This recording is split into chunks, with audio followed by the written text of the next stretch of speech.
सुप्रभात सभी को। आज हम अनुवाद बनाना सीखेंगे। हिंदी से संस्कृत बनाना। हिंदी से संस्कृत बनाने के लिए निम्न बातों का ध्यान रखना चाहिए। नंबर 1, वचन। संस्कृत में 3 वचन होते हैं: एक वचन, द्विवचन और बहुवचन। एक वचन के एक संख्या के लिए एक वचन का प्रयोग किया जाता है, 2 संख्याओं के लिए द्विवचन का, और 3 या इससे अधिक संख्याओं के लिए बहुवचन का प्रयोग किया जाता है। नंबर 2, लिंग। संस्कृत में लिंग भी 3 होते हैं। Number 1, pulling. नंबर 2, स्त्रीलिंग। नंबर 3, नपुंसकलिंग। पुल्लिंग के उदाहरण हैं जैसे रामः, श्यामः, मोहनः। स्त्रीलिंग के उदाहरण हैं लता, सीता, गीता। नपुंसकलिंग के उदाहरण हैं मित्रम, फलम आदि। नंबर 3, पुरुष। संस्कृत भाषा में पुरुषों की संख्या भी 3 है। नंबर 1, प्रथम पुरुष। नंबर 2, मध्यम पुरुष। नंबर 3, उत्तम पुरुष। प्रथम पुरुष के कर्ता हैं स, तौ, ते। स, वह, तौ, वे दो, ते, वे सब। मध्यम पुरुष के कर्ता हैं त्वम, युवाम, यूयम। त्वम, तुम, युवाम, तुम दोनों, यूयम, तुम सब। उत्तम पुरुष के कर्ता हैं अहम, आवाम, वयम। अहम, मैं, आवाम, हम दो, वयम, हम सब। स्त्रीलिंग के कर्ता हैं सा, ते, ता। सा, वह लड़की, ते, वे 2 लड़कियां, ता, वे सब लड़कियां। नपुंसक लिंग के कर्ता हैं तत्, ते, तानी। तत्, वह, ते, वे दोनों, तानी, वे सब। नंबर 4, लकार।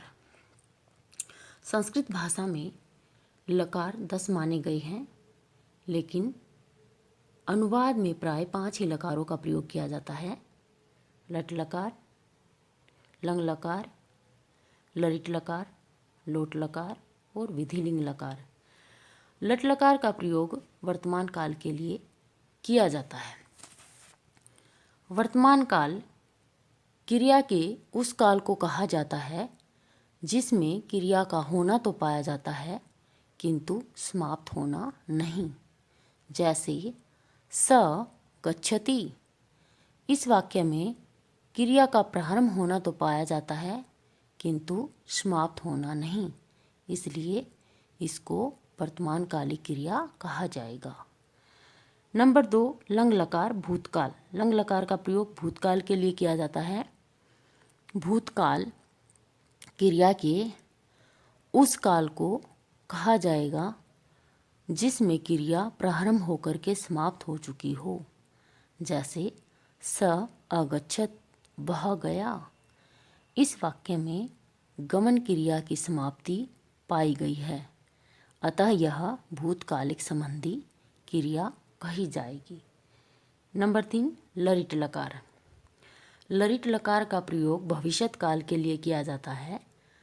भविष्यत काल क्रिया का वह काल है जिसमें क्रिया का आरंभ होना न पाया जाए अपितु आगे होना पाया जाए। जैसे स गमिष्यति। इस वाक्य में जाना क्रिया का आगे होना पाया जाता है, अतः यह भविष्यत काल संबंधी क्रिया है। नंबर 4, लोट लकार। लोट लकार का प्रयोग आज्ञा अर्थ में किया जाता है। विधिलिंग लकार। विधिलिंग का प्रयोग निमंत्रण, आमंत्रण, आज्ञा तथा चाहिए अर्थ में किया जाता है। नंबर 5, धातु। क्रिया के मूल रूप को धातु कहते हैं। धातु 3 प्रकार की होती है। नंबर 1, परस्मैपदी धातु। नंबर 2, आत्मनेपदी धातु। नंबर 3, उभयपदी धातु। परस्मैपदी धातु में तिप तसजी प्रत्यय लगते हैं और रूप बनते हैं गच्छति, गच्छतः, गच्छन्ति। आत्मनेपदी धातु में तयाताम झ प्रत्यय लगते हैं, रूप बनते हैं सेवते, सेवेते, सेवन्ते। उभयपदी धातु, उभयपदी धातुओं के रूप दोनों पदों में अर्थात परस्मै पद और आत्मनेपद पद में चलते हैं।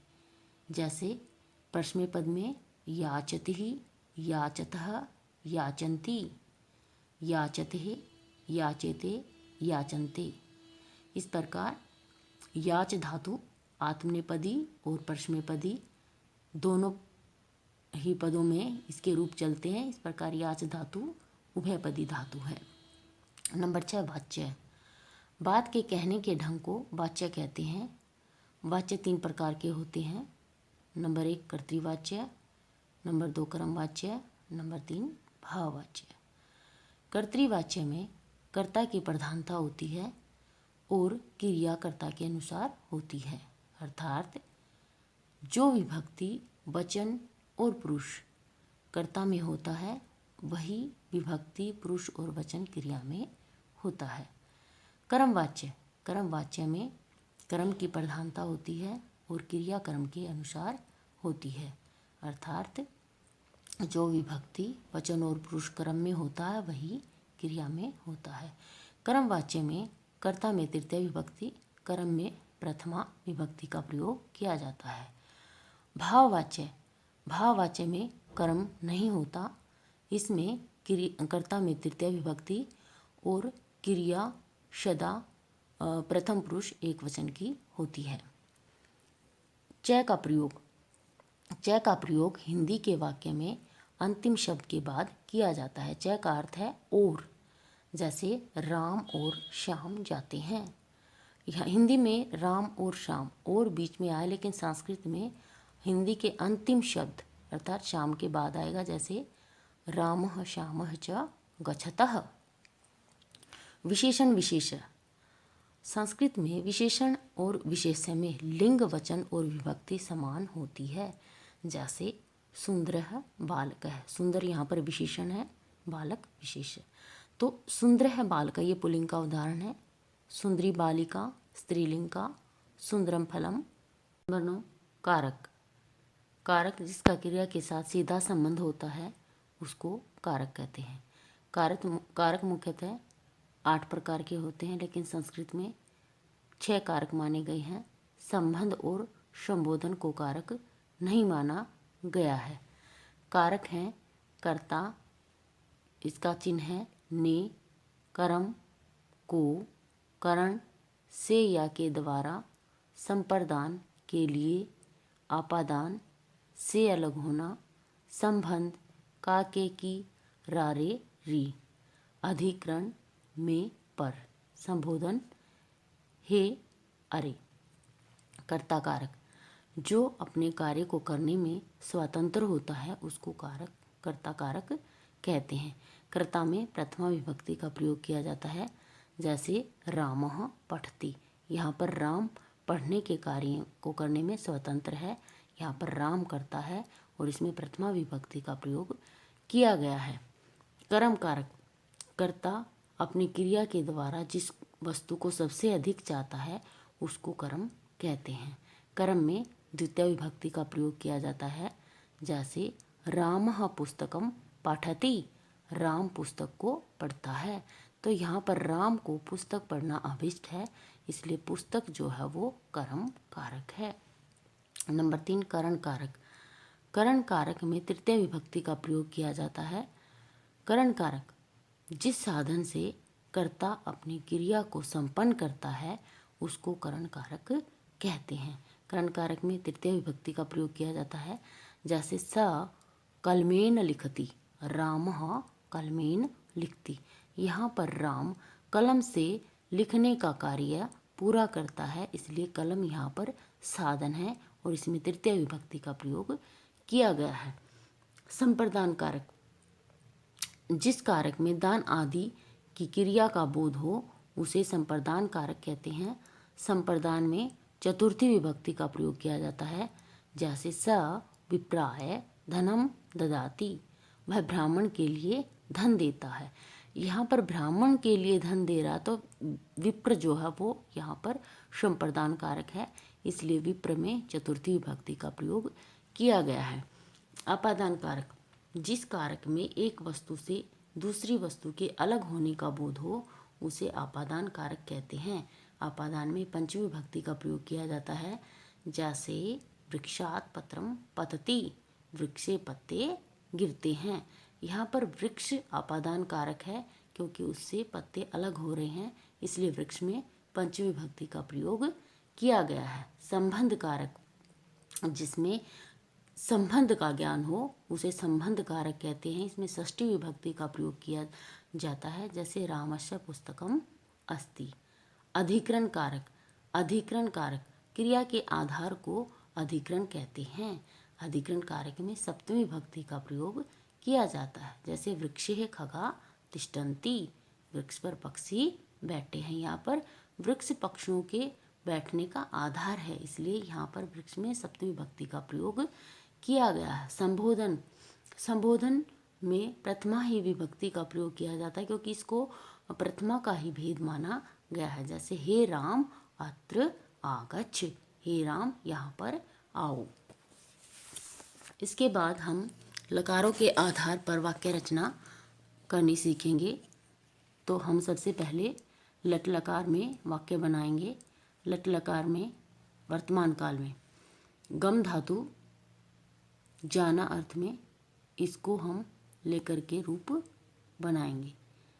गम धातु के रूप चलते हैं गच्छति, गच्छतः, गच्छन्ति प्रथम पुरुष में, मध्यम पुरुष में गच्छसि ही, गच्छतः, गच्छथ, उत्तम पुरुष में गच्छामि, गच्छावः, गच्छामः। तो इस प्रकार हमने ये तीनों पुरुषों की क्रिया लिख ली है। हम अब तीनों पुरुषों के कर्ता लिखते हैं। पुल्लिंग के कर्ता है स, तौ, ते, स, तौ, ते। वह जाता है स, गच्छति, वे दो जाते हैं तौ, गच्छतः, वे सब जाते हैं ते, गच्छन्ति। अब ये तो हमने यहाँ पर सर्वनाम का प्रयोग किया था स का, स के स्थान पर हम संज्ञा का प्रयोग करते हैं तो राम जाता है, रामः गच्छति। राम और श्याम जाते हैं, रामः श्यामः च गच्छतः। राम, श्याम और मोहन जाते हैं, रामः श्यामः मोहन च गच्छन्ति। तो ये इस प्रकार हमने पुल्लिंग का प्रयोग किया। अब हम स्त्रीलिंग का प्रयोग करेंगे। वह जाती है, सा गच्छति। वे दो जाती हैं, ते गच्छतः, वे सब जाती हैं, ता गच्छन्ति। अब सा सर्वनाम है, इसके स्थान पर हम संज्ञा का प्रयोग करेंगे। लता जाती है, लता गच्छति। लता और सीता जाती हैं, लता सीता च गच्छतः। लता, सीता और गीता जाती हैं, लता सीता गीता च गच्छन्ति। तो इस प्रकार हमने लट लकार प्रथम पुरुष में वाक्य बनाए। अब हम मध्यम पुरुष में वाक्य बनाएंगे। मध्यम पुरुष के कर्ता है त्वम, युवाम, यूयम। त्वम तुम, युवाम तुम दोनों, यूयम तुम सब। प्रथम पुरुष में स्त्रीलिंग और पुल्लिंग के कर्ता अलग अलग हैं, लेकिन क्रिया दोनों की ही एक जैसी होगी, क्रिया अलग अलग नहीं होगी। लेकिन मध्यम पुरुष और उत्तम पुरुष के कर्ता पुल्लिंग में भी और स्त्रीलिंग में भी समान है। तो तुम जाते हो, त्वम गच्छसि, तुम दोनों जाते हो, युवाम गच्छथः, तुम सब जाते हो, यूयम गच्छथ। मैं जाती हूँ या मैं जाता हूँ, हम गच्छामि, हम दो जाते हैं, आवाम गच्छावः, हम सब जाते हैं, वयम गच्छामः। तो इस प्रकार हमने गम धातु को लेकर के वर्तमान काल में लट लकार में अनुवाद बनाना सीखा।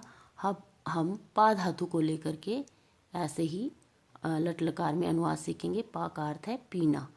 तो पा के रूप चलेंगे पिबतिः, पिबतः, पिबन्ति, पिबसिहि, पिबथः, पिबथ, पिबामि, पिबावः, पिबामः। वैसे ही कर्ता प्रथम पुरुष के हैं स, तौ, ते। वह पीता है स पिबति, वे दो पीते हैं तौ पिबत, वे सब पीते हैं ते पिबन्ति। राम पीता है रामः पिबति, राम और श्याम पीते हैं रामः श्याम च पिबतः। राम श्याम और मोहन पीते हैं रामः श्यामः मोहन च पिबन्ति। अब हमने पुल्लिंग में वाक्य बनाने सीख लिए। अब हम स्त्रीलिंग में बनाएंगे। सबसे पहले सर्वनाम का प्रयोग करेंगे। वह पीती है सा पिबति, वे दो पीती हैं ते पिबतः, वे सब पीती हैं ता पिबन्ति। सर्वनाम के स्थान पर संज्ञा का प्रयोग। लता पीती है लता पिबति, लता और सीता पीती है लता सीता च पिबत, लता सीता और गीता पीती है लता सीता गीता च पिबन्ति। अब हमने मध्यम पुरुष में बनाएंगे। मध्यम पुरुष में पिबसि पिबथः पिबथ, करता है त्वम युवाम यूयम, तुम पीते हो या तुम पीती हो। त्वम पिबसि, तुम दोनों पीते हो। युवाम पिबथः, तुम सब पीते हो। यूयम पिबत, मैं पीता हूँ। हम पिबामि, हम दोनों पीते हैं। आवाम पिबावः, हम सब पीते हैं। वयम पिबामः। तो आज हमने लट लकार में संस्कृत वाक्य बनाने सीखे। आज के लिए इतना ही। आगे हम दूसरे लकारों में वाक्य बनाना सीखेंगे। धन्यवाद।